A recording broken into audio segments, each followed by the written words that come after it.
नवरात्रि का अंत युद्ध के मैदान को प्रकाश से नहलाता है। मां दुर्गा शांत खड़ी हैं। महिषासुर का वध किया गया, उसका चेहरा करुणा को दर्शाता है। एक लड़ाई पूरी, एक उज्ज्वल शांति बस जाती है जहां कभी अराजकता का राज था। स्वर्ग में दिव्य प्रकाश देवताओं, ऋषियों और मनुष्यों को नहलाता है, क्योंकि वे मां दुर्गा के सामने श्रद्धा से झुकते हैं। आवाजों का एक कोरस उठता है, जैसे देवता पूछते हैं, इस जीत को कैसे याद किया जाना चाहिए मां? मां दुर्गा की दीप्तिमान उपस्थिति दृश्य को भर देती है। उनकी दृष्टि ज्ञान और शक्ति से भरी है। उसकी आवाज दिव्य अधिकार के साथ गूंजती है। वह दिन जब अहंकार, अन्याय और अधर्म समाप्त होगा, वह दिन विजयदशमी के नाम से जाना जाएगा। मां दुर्गा घोषणा करती हैं। उनके शब्द अनंत काल तक गूंजते हैं। एक समझ और स्वीकृति की लहर एकत्रित प्राणियों पर छा जाती है। उनके दिल नई आशा से भर जाते हैं। रावण लंका में खड़ा है, जो अपार शक्ति और बेरोकटोक अहंकार का प्रतीक है। उसका धर्म से विचलन एक लंबी छाया डालता है, जो भूमि को अशांति में डुबो देता है।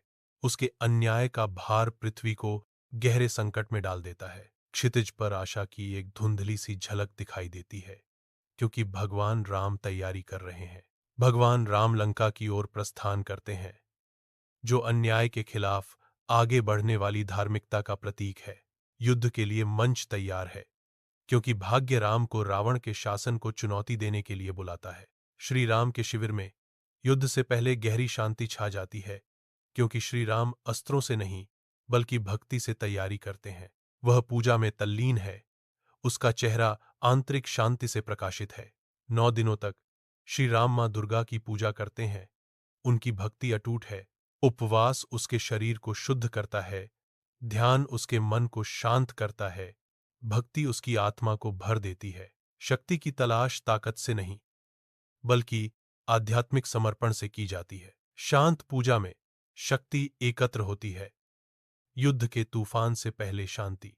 श्री राम के शिविर में 10वीं रात आती है।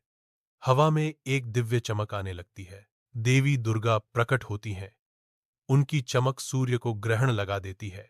नाचते हुए छाया सभी को सम्मोहित करती हैं। एक हल्की हवा चलती है, जो शिविर के माध्यम से धूप और पवित्रता की पवित्र गंध को साथ लेकर आती है। देवी दुर्गा की आवाज गूंजती है, हे श्री राम, तुमने धर्म के मार्ग का त्याग नहीं किया है। तुम्हारी शक्ति तुम्हारे संयम में है। लंका के युद्ध के मैदान में सेनाओं का टकराव शुरू होता है। विशाल आकाश के नीचे अराजकता और क्रोध का बवंडर जारी होता है। तीर टिड्डियों के झुंड की तरह आकाश को गहरा करते हैं। प्रत्येक घातक इरादा लिए युद्ध के मैदान पर उतरते हैं। रथ खून से सनी धरती पर गरजते हैं। उनके पहिए नरसंहार से गुजरते हैं, जो अथक योद्धाओं द्वारा संचालित होते हैं। समुद्र स्वयं पीछे हटता प्रतीत होता है। उसकी लहरें युद्ध की बहरे शोर के जवाब में कांप रही हैं, जो भूमि पर गूंजता है। स्टील स्टील से टकराता है, विनाश का एक सिम्फनी, क्योंकि योद्धा मृत्यु के नृत्य में मिलते हैं। उनके भाग्य अधर में लटके हुए हैं। रावण खड़ा है। लंका की युद्ध ग्रस्त भूमि पर एक शक्तिशाली आकृति। उसके शक्तिशाली रुख में अहंकार अंकित है। युद्ध के मैदान में श्री राम अपना धनुष उठाते हैं। उनकी आंखें अटूट ध्यान और तीव्र दृढ़ संकल्प के साथ टिकी हुई हैं। एक मौन प्रार्थना, देवी का आशीर्वाद का एक पल राम में दिव्य शक्ति भर देता है। धनुष की डोरी गाती है, जैसे राम तीर छोड़ते हैं, जो अंधकार के हृदय पर लक्षित एक निर्णायक प्रहार है।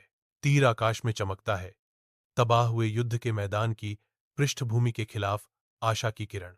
लंका के युद्ध के मैदान में रावण गिरता है। उसका काला शासन नाजुक कांच की तरह टूट जाता है। आतंक का अंत करता है।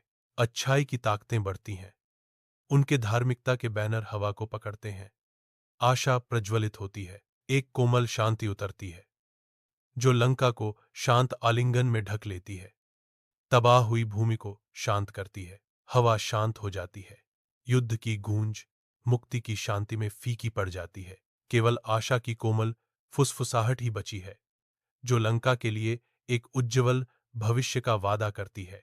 लंका एक उज्ज्वल सूर्य के नीचे जागती है, जो एक नई शुरुआत की सुनहरी रोशनी में नहाया हुआ है। विजयदशमी का उदय होता है, एक दिन जो निर्माण और नवीनीकरण के वादे के साथ गूंजता है।